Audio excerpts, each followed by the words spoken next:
course, hindi po ako yun. Pero feel na feel ko naman yung performance ko. Pero kung totoong performance sa pag-uusapan sa April 24, mark your calendar dahil sagot tayo ng Philippine Philharmonic Orchestra.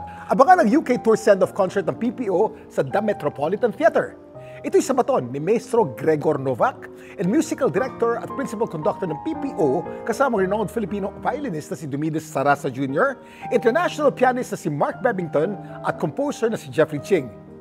Exciting na personal na mapapanood ang rendition ni Mark Bebington ng piano concerto in C minor ni Frederick Delius.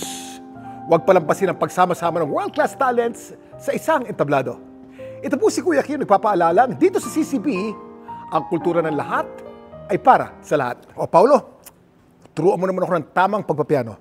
Kasi Kuya Kim, lagyan mo na game. O game. Kasi tutingin natin this. Game.